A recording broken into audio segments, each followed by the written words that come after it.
詹皇离开湖人，正式向全联盟开放报价。NBA 爆料大神透露，高达10支球队疯狂争抢，究竟谁能胜出 ？Let me go to the ultimate NBA insider, the one and only Shams Charania of ESPN, to give it to you straight about Jaylen Brown, about LeBron, about all of these deals that have been taking place in NBA free agency. We're going to get right to it with the man himself right now. Congratulations on a great couple of weeks, great season actually, because we all know who you are and what you bring to the table. Congratulations on a great season that you've had. Put into perspective what this last week has been like with LeBron James and the whirlwind of NBA free agency moves and the things that we've seen. I think this has been one of the more riveting off seasons in a long time for the National Basketball Association. Put it in its proper perspective, Shams. I say what's crazy is last offseason, I said it was going to be the craziest offseason because I was just expecting the Giannis domino to fall. I was expecting the LeBron James domino to fall because you could kind of see the beginning and the end for LeBron last offseason when Rich Paul and them were basically calling out the Lakers championship belief in how they're trying to approach it. And these sides haven't seen quite eye to eye on that aspect of it for the last couple of years. So I thought that was going to come to a head. Then neither deal happened. Giannis ends up staying put throughout the whole season, even though he wanted to trade. LeBron obviously plays out the year. But now you have Giannis, then you have the LaMelo Ball domino, and then you have the Jaylen Brown trade. You have the LeBron free agency dynamic that happened. You have the Kawhi Leonard trade on top of that. So you think about 5 different dominoes that have fallen in the last just 2 weeks. It's been a hectic draft period. It's been a hectic free agency period. And I think you think about the volume of players and the big time players that you're seeing right now that are on the move, that are in some form or fashion. LaMelo Ball came out of nowhere. Kawhi Leonard, to an extent, came out of nowhere. Jaylen Brown, obviously, he was rumored, but to go to Philadelphia, that came out of nowhere. And I think a large amount of people, basketball fans, thought LeBron James was just going to go back to L.A. and retire in L.A. And so for him to open himself out to the market, and now he's basically listening to pitches from all these teams, it's definitely been riveting. I think there's been some surprises. I think there's been some ebbs, some flows. But I think from a sheer star power perspective, I can't remember an offseason that gets to this type of sheer magnitude. Let's start with LeBron, because it's one thing to sit up there and say initially, as you reported, Golden State, Miami, Cleveland, top priorities. It's another thing to come out with a day or two later and say, Rich Paul has said all options are open. He'll listen to everybody. What does that mean to you coming from LeBron James at this stage and point in his career, 41, approaching 42 years of age, his 24th season? By the way, I don't believe this next season is going to be his last. I think LeBron James' aim is to play a quarter century, to play 25 years. That's what I believe. So I don't believe this upcoming season is going to be his last. I think the season after is going to be his last. But put into perspective, what's the purpose of just leaving his name out there on the open market, being as calculating as he is? What does that accomplish? I think one is kind of to show that a ton of teams want him, right? And if it's not about the money and it's not a financially driven decision, then yeah, you're going to have a dozen teams lining up, whether you have a minimum, whether you have an exception, whether you have salary space, you're going to be in the LeBron James business because still at the age of 41 going on 42, he's still a productive starting caliber player. He's still good for, last year he averaged 20 points a game. You would assume he'd be somewhere, depending on how good the team is, somewhere in that 18 to 20 point per game range. I think he's a top 15 player in the world still. Top 15 in the world right now.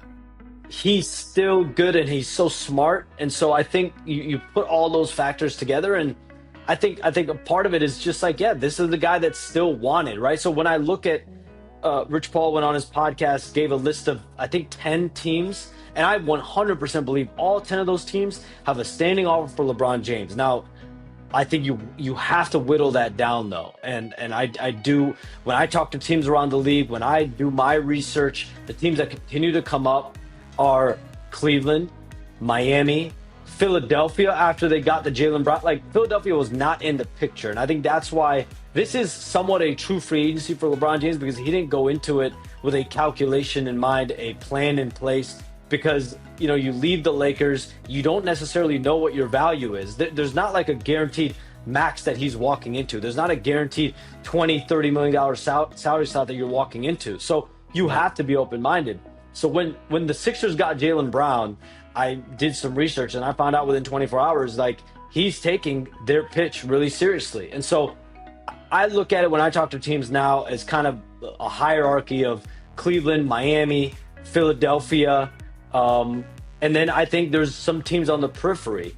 Golden State is the team that, you know, going into free agency was thought to be one of the leaders because, you know, his desire to play with Stephen Curry, his desire to play with Draymond Green, they're close. And by the way, breaking news here, I don't know if it is breaking news, LeBron James and Draymond Green are spending some time here together this week. And so LeBron is spending time Here where exactly? In Akron playing golf or somewhere else? Undisclosed location. I don't know if I can disclose the location. But that just goes to show, you know, last week he's spending time with friends, with family, including there was video of him out and about in Akron with a group of his friends, longtime guys that he grew up with, including Brandon Weems, who's basically the number 2 executive with the Cleveland Cavaliers. So you think about Brandon Weems spending time with LeBron. I don't know if that's an inside track that the Cavs have there, but I think LeBron's been open-minded. But the Warriors' whole plan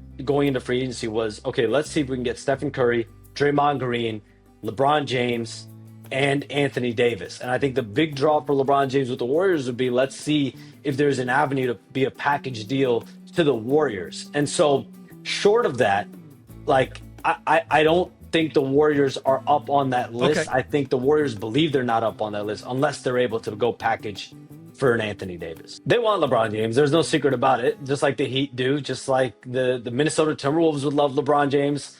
The Sixers would love LeBron James. But the Cavs, of course, have the pitch, right? You think about it, your starting backcourt's already set. James Harden, Donovan Mitchell's locked in. And I think the biggest situation here for the Cavs, if you're not dealing with the instability of Donovan Mitchell going into the last year of his deal, where you're going to get those questions depending on how the team is playing. And he was eligible for $80 million more next summer. So he takes that off the books. He commits now. And so your backcourt's already set. You have Mobley and Allen in the front court, and LeBron James slides right in as a starting small forward, basically. And so you have that pitch for them, and they're seriously in it. I think they're looked at as among the leaders with a Miami, a Philadelphia as well. And so I think Cleveland's got all the pieces, and Donovan Mitchell has been hands-on ever since he got to Cleveland in 2022 about figuring out how do we make these upgrades to the roster. And this offseason, whether it's LeBron James, whether it's a guy like Jonathan Kuminga, that's another player that's on their list, if they miss out on LeBron James, or possibly even if they get LeBron James. And so how does that shake out? And one thing I have heard is that Donovan Mitchell has made it clear that he would embrace LeBron coming to Cleveland and joining him. And I think Harden? That is important. What about Harden? Harden's in the mix. I mean, he's no. What he's I mean is, you said Cleveland. Donovan Mitchell would embrace LeBron coming to Cleveland. How would Harden feel about LeBron coming back to Cleveland? He'd be all in as well. And James Harden, he opted out of his deal about $42 million. There's basically a couple frameworks that they're working through, just depending on, right? If they get LeBron, what does it look like? If they don't get LeBron, this is what it looks like. And James Harden is comfortable with any of those frameworks. Now it's just about seeing what business the Cavaliers are able to accomplish. But James Harden, Donovan Mitchell, both fully aware and fully committed and embracing the possibility of a LeBron James coming to. I think there's a draw with Miami, and I think Pat Riley is a draw. I think Eric Spoelstra is a draw. Once again, I mean, all these years later, I haven't gotten the feel that there's any tension that still remains between LeBron and Pat Riley that would deter him from that. I actually think Bam Adebayo and Giannis are big draws for him too. Like, he played Team USA with Bam. He's got a lot of respect for Bam. Giannis would want LeBron in Miami as well, from my understanding. So I think, and then no state taxes there. You played in Miami, and then, you got to think about it, right? There's all these factors, and I think what Rich Paul was trying to do with his podcast, and I think he did, was lay out that, it's like about basketball, it's about culture, it's about environment. I think another layer to that, probably third, fourth down, is living conditions. And what does it look like? What does it look like year-round in January? And you think about Miami, and it's Miami. You know about Miami. And so it's like, if you have a team, if you have two teams that are basically neck and neck, but then you have one of them is based in Miami. You have no state taxes. So I think these are all the things, but then the other spot is your home. That's where you're from. You're from Cleveland, the Cleveland area. That's, and potentially this being your last spot to finish your career. Do you want to do it in Cleveland? Do you want to do it in Miami? Do you want to do it in Philadelphia? Like, these are all the things I think LeBron James is trying to figure out this week, next week, etc. I mean, Minnesota, from a living perspective, that's definitely something you got to think about if you're LeBron James. But from a basketball perspective, I think, teams around the league really look at Minnesota and Philadelphia. I mean, those are spots, and you slide LeBron James right into the starting four position. You have already your other three starters in, LaMelo, Anthony Edwards. You have Rudy Gobert, Jaden McDaniels. LeBron slides right in at the four. In Philadelphia, you already have Tyrese Maxey, VJ Edgecombe, Jaylen Brown, Joel Embiid. LeBron James slides right in at the four. And so you're not dealing with, in Cleveland, he would kind of be at three, right? Because you've got Mobley and Allen at the 4 and 5. In Miami, he'd kind of be the three, although Giannis basically is point forward at different points. But you already have, from a defensive perspective, Bam and Giannis at the 4 and 5. So, but all these things are interchangeable, right? Like, Giannis could technically guard a wing. LeBron could technically guard fours. So I think, from a basketball perspective, though, I know Minnesota has definitely been high on LeBron James's list and something that you have to think about. In Philadelphia, the moment they got Jaylen Brown, it's like a flashing red light, and they got on LeBron James's radar quick.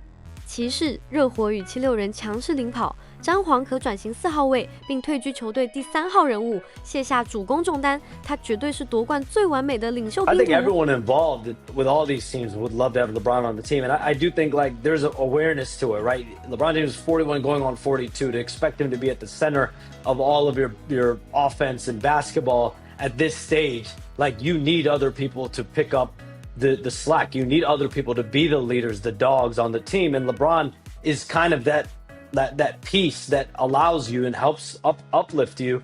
And we saw last year with Luka Doncic, Austin Reeves, he was able to thrive in that number 3 role. And so whether he's in Miami with Giannis and Bam, whether he's in Philly with Tyrese Maxey and Jaylen Brown and then Joel Embiid, whenever he's on the floor, and VJ Edgecombe, whether he is in Cleveland with Donovan Mitchell, James Harden, and Mobley and Allen, or a dark horse team like a Minnesota, he's able to just fit right in. And I do think there's a self-awareness even from LeBron James' perspective.